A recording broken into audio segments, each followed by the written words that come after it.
Mama hasn't eaten, and she's fainted. I received a panicked call from my 6-year-old granddaughter, who lives with my daughter and her husband. Her desperate voice sent shivers down my spine. Mama gave me all her food, so she hasn't eaten anything herself. Grandma, please hurry and help.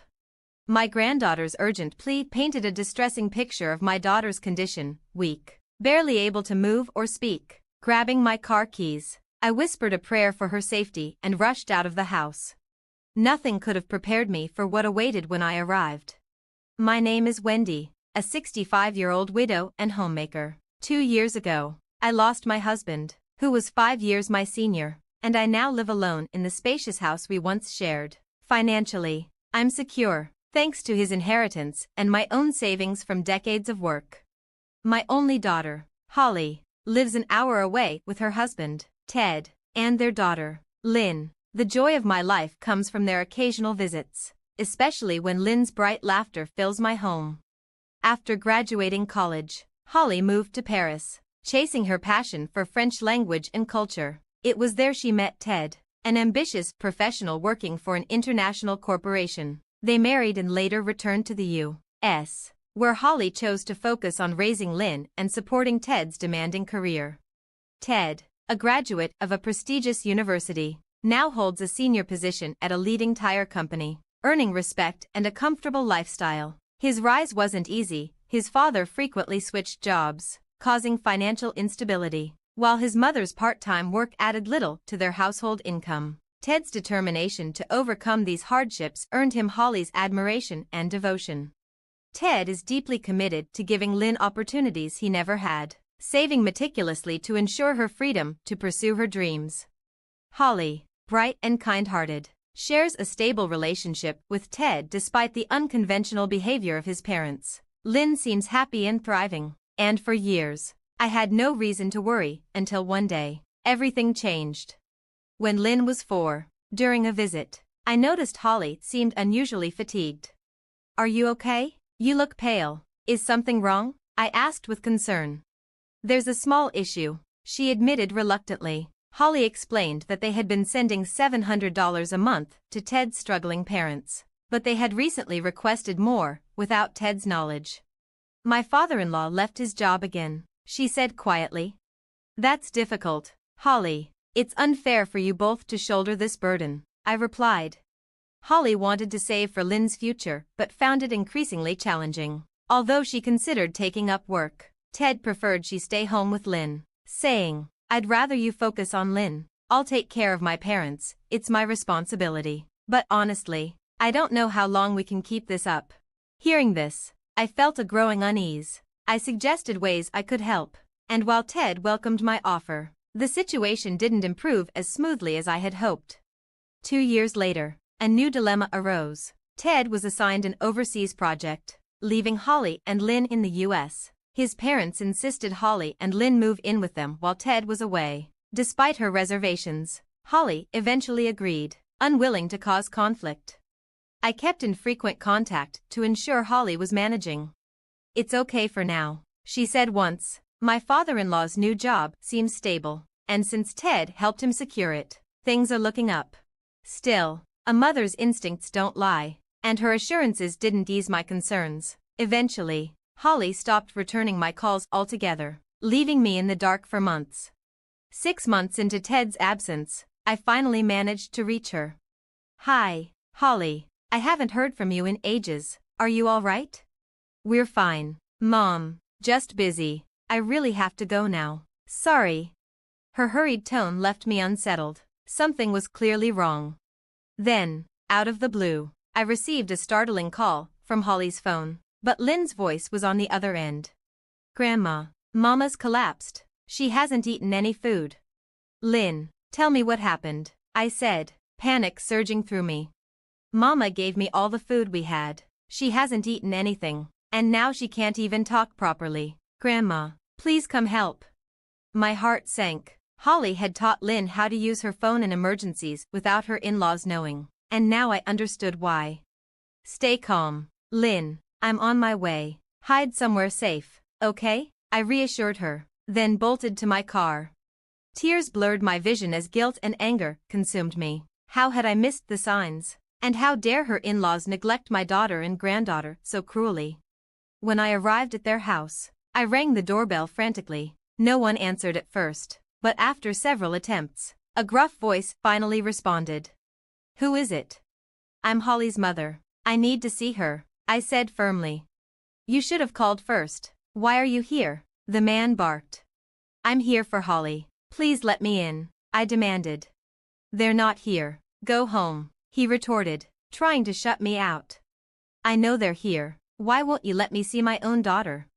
"You're not welcome here. Leave now." Just as I prepared to argue further, a commanding voice interrupted from behind me, sending chills down my spine. Before I could process what was happening, a man stood before me. That voice, it sounded so familiar. I caught the noise of footsteps from inside, and soon the front door swung open to reveal a startled father-in-law. "Boss, what brings you here?" Standing there was none other than the CEO of the company where Holly's father-in-law was employed. A while back, after Holly confided in me about her in-laws' financial demands, I had discreetly intervened. Without informing her, I reached out to Ted, offering him an opportunity with a trusted friend's company. My intention was for Holly's father-in-law to regain financial independence. The CEO had agreed to my request, hiring him under favorable terms, while I kept my involvement a secret. Neither Ted nor the CEO revealed my role. As per my instructions, when I sensed something was wrong during an earlier call, I contacted the CEO, and we came here together. "I need to speak with you. Let me in," the CEO stated, stepping into their house. Holly's father-in-law was left speechless, frozen in place. As I attempted to follow, Holly's mother-in-law appeared, blocking my way. "You're not welcome here." "She's with me," the CEO responded sharply, silencing her protests. The atmosphere turned tense, with both in-laws visibly anxious. "Grandma, hurry, help mommy," a small, urgent voice called out. I turned to see Lynn, my granddaughter, pulling at my hand. "Lynn, you look so thin," I exclaimed, noticing how frail she had become since our last meeting. Lynn led me hurriedly to a storage space beneath the stairs. "Mom's in there," she whispered. I flung the door open, and my heart sank. Inside the dimly lit room, my emaciated daughter, Holly, lay on the cold floor. "Mom," she murmured weakly, tears streaking her face. I clasped her frail hand tightly. "I'm here now. Lynn told me you collapsed. Let's get you to a doctor." As I prepared to lift her, the CEO stepped forward to assist. "She doesn't need a doctor," Holly's mother-in-law protested. "Her condition suggests otherwise," I countered firmly. "She's lying," Lynn yelled. "Mom worked so hard while they did nothing. They barely gave her food, and she gave me what little she had." From a recent call with Lynn, I had learned the horrifying details of Holly's life since moving in. She was forced into servitude, managing all household chores from dawn until nightfall. Despite her tireless efforts, she faced relentless criticism. Any mistakes were punished with reduced meals, and she was told she belonged in the storeroom. They confiscated her phone, wallet, and bank book, and whenever she protested, they threatened to harm Lynn. Holly, in her desperation to protect her daughter, endured unimaginable hardships. "We only scolded her a bit," her mother-in-law retorted defensively. "Scolding doesn't lead to malnutrition and trauma," I snapped. "This is a grave matter. I'm getting medical records to prove it. This is none of your business. Stay out of our family affairs. Holly and Lynn are my family, and I won't stand by while you abuse them." Overwhelmed, Holly began to cry. "Mom, please stop. I'm afraid Ted will leave me." "Holly, did he say that?" "He told me he'd stop supporting me."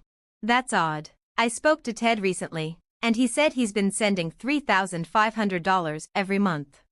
The in-laws exchanged nervous glances, their bravado faltering. "So, you've been stealing the money Ted sent for Holly, haven't you? Does this also mean the rumors of Ted having another girlfriend are untrue? How could you drive Holly to such despair? I won't let you get away with this."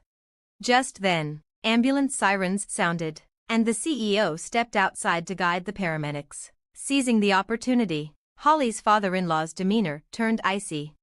"That money is our son's. We have every right to use it. If you don't like it, take Lynn and leave. Is that why you've been harassing Holly? Did you hear that, Ted? I said, holding up my phone with the speaker on. What's going on? Ted's angry voice boomed through the room. You've been stealing the money meant for Holly and Lynn, I explained, and now you're acting entitled to it? Ted's voice was firm. I won't forgive this. I'm cutting off all support immediately. The in-laws trembled, pleading into the phone. Ted, we're sorry, we didn't mean any harm. Please don't abandon us. This isn't negotiable, Ted declared. I'll be home soon. Be ready. The CEO returned with the paramedics. Your actions are despicable, he said to Holly's father-in-law. I regret giving you this job, and your employment is terminated. Faced with the fallout, the in-laws begged me to intervene, but I was unmoved. You must be joking. I'm reporting this to the authorities. As Holly was gently placed onto a stretcher, I reassured Lynn. You were so brave. You saved your mom. Let's go to the hospital, and then you'll stay with me. At the hospital, both Holly and Lynn were diagnosed with malnutrition. Lynn was discharged quickly, but Holly required extended care. Ted returned briefly to support his wife and daughter, and the warmth in Lynn's smile hinted at a brighter future. As for the in-laws, their actions led to legal consequences. With the CEO's recordings as evidence, they were charged with abuse and embezzlement, evicted from their rented home. They now face restitution through mandatory work programs after their prison term.